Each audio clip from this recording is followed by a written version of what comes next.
तो भाई लोग आप सभी को बता देना चाहता हूँ, भोजपुरी की दबंग ट्रेंडिंग स्टार खेसारी लाल यादव जी की फिल्म पूरी तरह से तहलका मचा के रख दी है फरिश्ता। इसी के बारे में आप सभी को बड़ी खबर देने वाला हूँ इस वीडियो में। हाँ तो दोस्तों, इस वीडियो को लास्ट तक देखते रहें और जो लोग मेरे चैनल को भी तो सब्सक्राइब नहीं किए हैं वो लोग कर लें, क्योंकि हमारे चैनल पर भोजपुरी का हर खबर सबसे पहले आता है। सबसे पहले आप सभी को बता देना चाहता हूँ, भोजपुरी की दबंग स्टार खेसारी लाल यादव जी की फिल्म फरिश्ता को आज से ऑल इंडिया सिनेमा घर में रिलीज कर दिया गया है। यानी जहाँ जहाँ भोजपुरी फिल्में रिलीज होती है वहाँ पे इस फिल्म को रिलीज कर दिया गया है। और इस फिल्म को भोजपुरिया दर्शकों द्वारा काफ़ी ज़्यादा पसंद भी किया जा रहा है, क्योंकि खेसारी लाल यादव जी की ये फिल्म बहुत ही ज़बरदस्त और शानदार फिल्म बनाई गई है।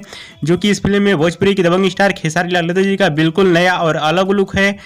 इसीलिए भोजपुरिया दर्शकों को ये फिल्म सिनेमाघरों में काफ़ी ज़्यादा पसंद भी आ रही है, जो कि हर सिनेमा हॉल वाला वीडियो बनाकर फोटो खींचकर डाल रहा है कि सिनेमाघर में खेसारी लाल यादव जी की फिल्म फरिश्ता बहुत ही अच्छी चल रही है, लोगों को पसंद आ रही है और ये फिल्म हाउसफुल भी जा रही है सिनेमाघरों में। जो कि आप लोग इस वीडियो में देख सकते हैं, बहुत सारा तस्वीर सिनेमा हॉल से आया है। आनंद मंदिर थिएटर ने भी एक वीडियो और फोटो भी पोस्ट किया है अपने सोशल मीडिया अकाउंट के माध्यम से। और इस फिल्म का बॉक्स ऑफिस कलेक्शन आज शाम को आप सभी को बताने वाला हूँ। हाँ तो दोस्तों, आप लोग तैयार रहिएगा, आज शाम को इस फिल्म का बॉक्स ऑफिस कलेक्शन बताने वाला हूं और इस फिल्म को कितना सिनेमा घर मिला है ये भी आप सभी को बताने वाला हूं। लगभग 30 से ऊपर ही सिनेमा घर इस फिल्म को मिला है। और दोस्तों, भोजपुरी की दबंग स्टार खेसारी लाल यादव जी का वीडियो पसंद है तो ज्यादा लाइक करें, कमेंट करें, शेयर करें, सब्सक्राइब करें। धन्यवाद दोस्तों।